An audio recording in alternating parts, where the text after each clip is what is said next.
Yes, it is I, Adam Carra. I'm that guy that was in the Rivals Direct. This is an April Fool's, so I figured why not go over all of the actual real announcements since I made it. I'm John Rivals of Aether. What actually happened, what is real, what's not. I made it, so I'm the best authority on all that. So hey, I'm going to talk about the real announcements, and then, maybe afterwards, if you're feeling a little frisky, if you still like me, I'll break down the production on everything we did. How did little old me get this job, right? Hopefully this will answer some questions on how the heck we did some of this stuff.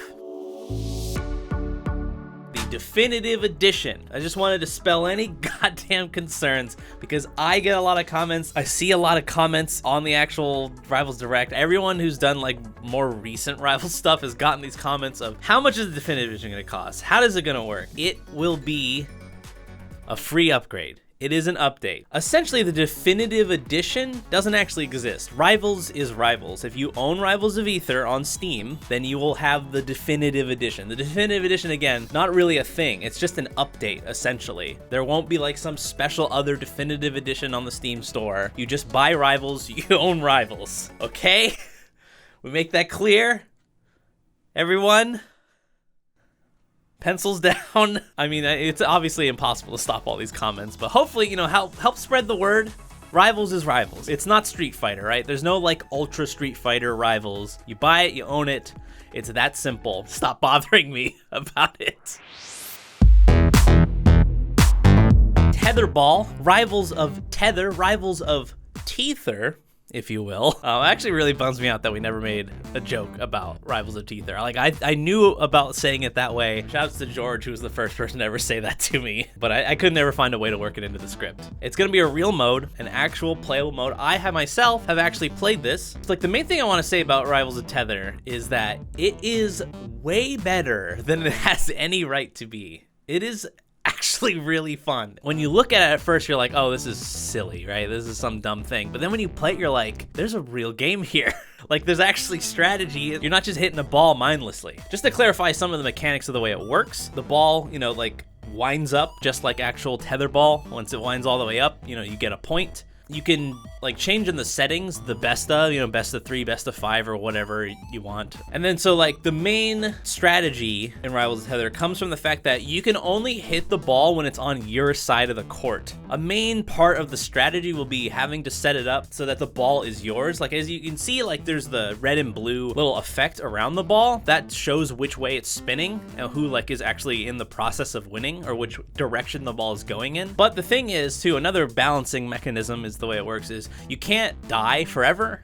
So you have infinite stocks. You actually will just end up respawning right in the center. There is a time factor to that. You don't obviously respawn instantly. It's still a negative thing to die. But sometimes when your percent's really high, the way it's gonna work, you're gonna kind of want to die to reset your percent, because if your percent's super high, every hit is gonna knock you far away from the ball, and it's gonna take you a while to get back. And time is a big factor in Tetherball. So you can also see in the UI on the bottom, in addition to just the ball spinning and seeing the actual rope progress, there's a nice little bar so you can see exactly how close you or your opponent is to winning. Another thing to note is that the scoreboards are solid. You can actually tech off them to help so you don't get knocked away, and you can get right back into the action real quick if you're skilled enough. So yeah, that's just another little thing Tetherball experts like me will know.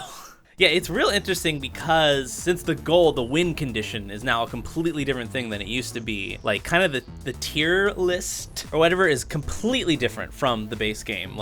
There's just different skills will translate. Sylvanos might actually be broken ass S tier. Obviously, this is only based off of my discussions and game time with Dan. So take that with a grain of salt. Sylvanos has huge amounts of stage control and big hitboxes so that you can stay really defensive and hit your opponent and hit the ball all at the same time. And so skills like that, while not necessarily convert to stocks always, will more likely convert to tether wins or whatever. So yeah, I want to hear your theories down in the comments below. What moves do you think are gonna turn out to be really good in Tetherball? All right, next up in the Direct, we talk about infamous skins, awkwardly, as Dan interrupts me a number of times. There's actually something that really bothers me. What's that, Adam? Just, to clarify, Infamous skins only exist for the DLC characters. The main reason, the purpose behind this, again, because Definitive Edition is just a free update. That means if you paid the base price, $14.99 or whatever, for Rivals of Aether in summer of 2020 when it comes out, you will get all the DLC for free. Or you get all the characters for free, I should say. All the characters and the stages that come with them. And so because of that, they didn't want to just like completely screw over the people that like me that paid. So this is our reward for that, basically. So that's why it's only for the DLC again, not the base cast, because everybody's in the same boat with the base cast. The Infamous skins, like again, the way it works is the spray is your tag, so you can type whatever you want. I just like to point out, as the guy that edited it, I recorded the gameplay for this as well, is I think we all know that people are gonna put nasty things in the tags. Again, Rivals actually does have like a small sensor, I believe. Don't quote me on that though, I'm not 100% certain. I believe there's a sensor of some sort, but again, that's why I wrote have a nice day as just kind of a little haha, knowing that people are gonna write really mean things. The DLC things that you own now will then basically convert into Infamous skins upon the definitive update, which that's probably what we should all be calling it now instead of the definitive edition. I think it will help a lot of people mentally, like understanding what it is. It's the definitive update that's coming to Rivals of Aether, right? Essentially it's the same thing. I really genuinely don't know if on Steam it's going to be called like the definitive edition, because like essentially what happens right now is on the Steam store, when you see the DLC characters, what you're really buying you're buying the Infamous skins in the future, if you want to look at that. Well, you're buying access to them now, right? Because still can't play them now unless you buy the DLC, and then that will then end up getting converted into skins in the future. And so because of this is why they're not going to be Infamous skins, to my understanding. I could be wrong. There won't be Infamous skins on the Switch version because you're not buying DLC on the Switch version. You're just buying the definitive edition, the definitive update, the base game, Rivals of Ring Wrong. All right, next up, Creatures of Aether. I just want to shout out that I should have put this in the credits. I don't know why I didn't think about it, but George Rogers actually was the one that edited the trailer for Creatures of Aether, which obviously there's the irony that George himself in the direct is blissfully unaware that they even have a trailer. So I myself didn't actually play Creatures of Aether when I was at Dan's house, but I did look at Dan play it. Wow, Dan, that's real cool. To be fair, honest, I don't have that much interest in it. I will play it. I will, it's gonna be free. It's gonna be on my phone. It looks really well made. It's quality. All the little details, the sound effects and stuff are really awesome. The music, and just in that trailer, is so good. From my understanding, it's based off of Triple Triad, which I don't know what that is, but I believe that's a card game that's within a Final Fantasy game. I don't even know which Final Fantasy game. That just shows you how much I know about Triple Triad or Final Fantasy. But it's gonna be free to play, so there will be, I don't know if loot box is the right word, there's gonna be chests and free to play cell phone mechanics, right? So before you scoff and be oh, the Diablo quote or whatever, right? It's just a cool little thing that Dan is just making because the game kind of already exists, right? Elementimals this is basically based off of a game Dan already made. He's just now making it available to everybody. And the idea is this game will make money that then Dan can put in to cooler other projects in the future. Wink, wink, nudge, nudge, later on in this video in the direct.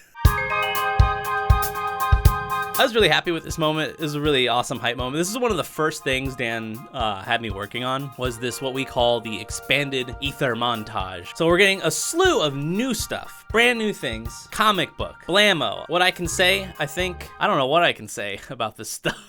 I gotta message Dan after I record this. So again, I spent a week basically at Dan's house, and so we talked a lot. So I am privy to some secret knowledge. Obviously that means I'm not exactly allowed to talk about certain things. Some things I can't really speculate because I just straight up know. In the trailer, I just want to point out it says in development. I actually was the one that said this to Dan. I was like, hey, we should probably put a little disclaimer-y thingy in there just so people don't take it as it is, right? Because all of the things that we see can change, right? I think it's all gonna look better than it already looks. And it looks great from the beginning. Since, we see here the cover is Clarin, we can assume it's gonna be about Clarin. I do have a vague idea on how the story will go down, but again, I don't even know if I can say that. I can't say anything. Damn it. I know too much and too little at the same time. The comic book looks really cool. Can I say that? Am I allowed to say that, Dan? Anyway, moving on to a thing that I actually can't talk about at all. So like, I know the name of this project, but I won't say it because I don't think they ever did end up saying it, which means the name that I know might even change. So anyway, yeah, new game. I can say that. It's gonna be a new game, right? Obviously, it's obviously not Rivals. And then finally, the 3D models. Ooh boy. That was something that was in like the script from the very beginning, that there's gonna be 3D models. One thing I'm gonna say, like as the editor of this, when I was just told, you know, before it was like any of this stuff was finished, like, hey, you're gonna get 3D models for this, like, they look way better than I expected. I thought they were just gonna be like a dinky Zetterburn, like T-posing or something. But instead we got these really fleshed out, like a bunch of characters. We got Zetter, Raster, Claren, and Forsburn. I didn't expect to get any of those. I thought it was just gonna be one character doing a T-pose or something that I was gonna show for like one frame at the end. But instead, like, we have like this really fleshed out models that look amazing. But yeah, a lot of new stuff coming to Rivals of Aether, or Ether. The world is expanding, the universe, the Dan Fornace cinematic universe.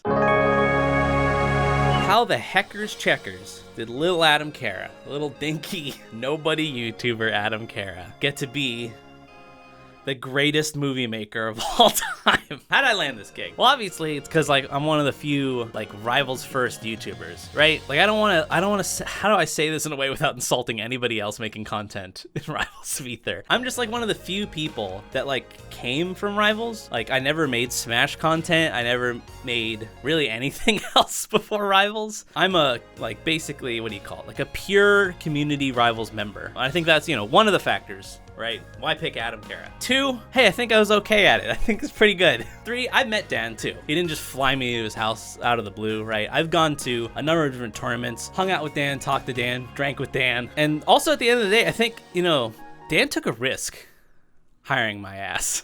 I can say all these different qualifications and things I have, but at the end of the day, it's still like shocking that I was a part of all these crazy announcements. It's still like unbelievable to me seeing all these different people react to like this crazy, like it's still, look at me guys, I'm just some dude. I'm just some small nobody guy on a YouTube channel. And Dan was like, yeah, let's just make him the face of the most important announcements in his game ever. Maybe Dan didn't realize he was doing this. It's just unbelievable to me. Like, mostly, the most unbelievable part is the fact that I was hired to make something based off of my merits, right? Like, I didn't pitch this to Dan. I didn't ask Dan to do any of this. He asked me based off of the videos and stuff he'd seen. And that, like, actually almost puts me into tears right now. I'm, like, actually holding tears back because that's, like, amazing. But yeah, Dan took a risk on me, and that's just like, I don't know, thank you, right? What else can I say? That's like, like it still blows my mind. It's still like, what do you call it? Like disassociative. Like when I look at the direct, it's like, did I make that? I'm there. I spent a month editing this thing. Yeah, so like, you know, I made videos. I met Dan, had it, you know, gotten friendly with him. That sounds weird. And he messaged me, you know, hey, let's do the Rivals Direct 1, right? 2 years ago. We made it.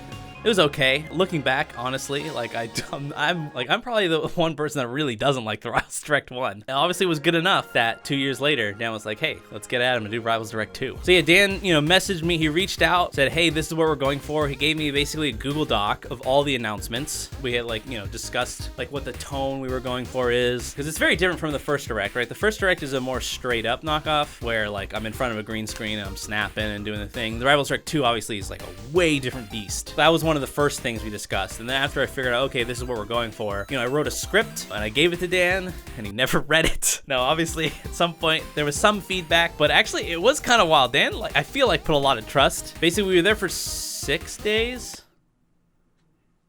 5 days. We were there for 5 days. So we filmed it in 3 days?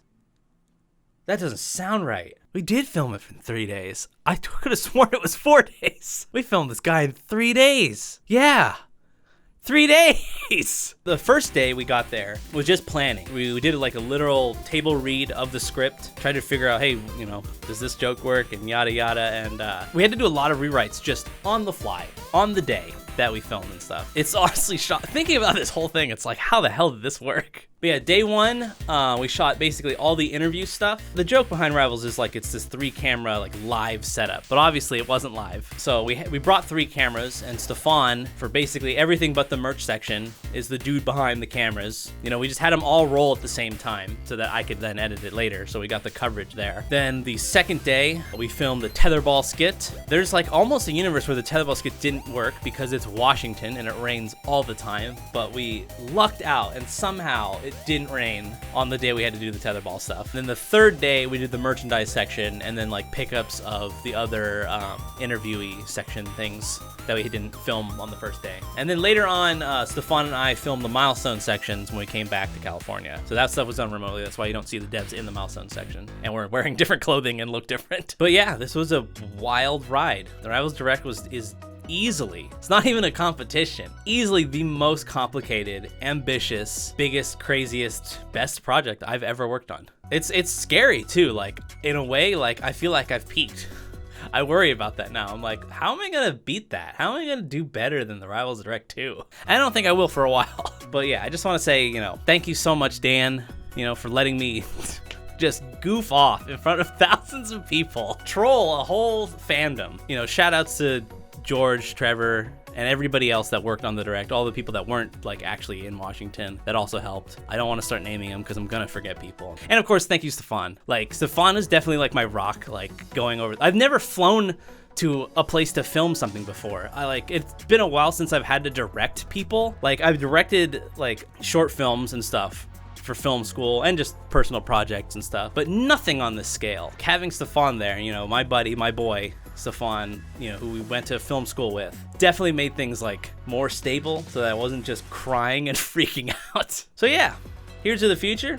You know, obviously, the world's ended. Luckily, I got this Rivals Direct 2 out in time before the world ended. Obviously, it is affecting my videos. We wanted to do a Tetherball Let's Play.